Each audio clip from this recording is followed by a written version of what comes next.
Jadi ketika kita melihat sebuah keburukan, kewajiban kita adalah untuk mengingatkan. Ya, mar'a minkum munkaron falyughayyirhu biyadihi. Siapa di antara kalian melihat sebuah kemungkaran, hal yang tidak baik, hal yang buruk, falyughayyirhu biyadihi. Kalau dia mampu maka dia ubah dengan tangannya. Bahasa tangan ini luas, bisa dengan kekuasaan. Kayaknya jadi pejabat, ngerti anak sing senengnya korupsi. Pimen caranya ben korupsi laka misalnya gitu ya. Aja malah nyontoni mumpung yang jadi pejabat misalnya. Jadi dia kalau punya kuasa ubah keburukan itu dengan tangannya. Fa illam yastati' fa bilisani. Kalau enggak mampu dengan lisannya diomongi. Ya aja kayak gue. Karena kita enggak punya kuasa, cuma bisa ngomong. Ya, fa illam yastati' fa biqalbi. Kalau enggak mampu dengan hatinya. Wis lah sing penting yang ora kaya wong kae, nyempan dadi wong apik, minimal dengan hati. Tapi kalau dengan hati kata Rasulullah, wa dzalika at'aful iman. Yang demikian itu selemah-lemahnya iman. Berarti iman kita hanya baru mampu dengan hati, belum mampu dengan lisan, belum mampu dengan tangan atau perbuatan. Nah, tentu dalam mengingatkan itu juga perlu ada hal-hal yang dipertimbangkan. Maksudnya orang yang penting wis ngomong urusan kain nurut apa orang karepe kaepan beli temen gitu.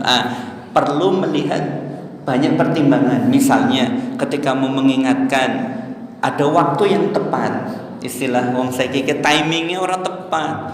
Wong lagi kayak gitu dielingne malah jengkel malah marah misalnya gitu ya. Perlu melihat waktu yang tepat. Yang kedua juga perlu dengan bahasa yang baik.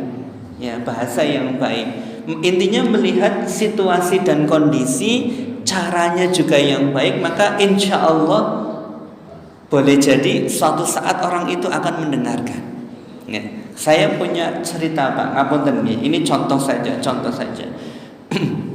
Jadi ini yang cerita orang lah ya. Dia dibilang murid ngaji saya. Dia nemui ketika sholat di satu tempat, ngapunten mohon maaf, imamnya bacaannya kurang pas, ya mungkin panjang pendeknya keliru, tajwidnya tidak sempurna, gitulah kira-kira. Dia itu di situ hanya numpang sholat, bukan orang situ, bukan jamaah situ, ya ibaratnya gitulah ya.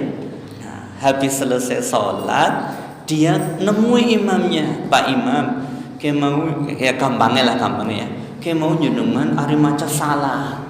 Kayak dongan aja dawa sampai dongan macamnya pendek. Kayak aja pendek, dongan dawa misal intinya diluruskan bacanya. Nah dia cerita nih, nanya saya itu Pak Ustadz, imamnya tak ingatkan gitu, dia malah nggak terima, malah marah sama saya. Kamu siapa? Ngingatkan saya, bla bla begitu ya. Ya oke, mohon maaf, mungkin dia bener ngingatkan imam. Tapi mungkin caranya yang keliru atau situasi dan kondisinya yang kurang tepat. Iya toh? Apalagi itu ditegur masih di masjid, boleh jadi orang lain lihat. Kan imamnya dan gengsi, kon sapa? Dudu wong kene ngeling nana misalnya ngapunten. Taruhlah dia bener gitu. Tapi caranya, suasananya mengingatkan mungkin kurang tepat. Maka ini juga perlu kita perhatikan ketika kita mengingatkan seseorang. Siapapun orang itu ya, mengingatkan. Anak, dengan mengingatkan anak, boleh jadi perlu melihat situasi dan kondisi, suasana yang enak. Ya, mohon maaf, ada yang modelnya ya, saya kadang-kadang gitu ya. Ini mau ngomong sesuatu dengan anak, tak ajak keluar. Ayo makan bareng gitu, berdua suasananya enak. Misalnya atau istri kan ngomong karo bojo lagi kesel, kayak lagi emosi diomongi tambah jengkel, ya. Jadi tambah gitu. Itu perlu ada.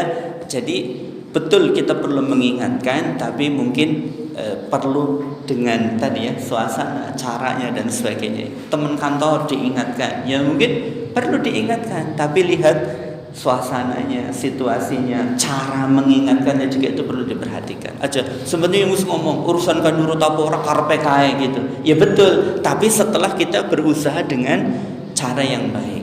Niku nggih Pak. Wallahu a'lam bishawab.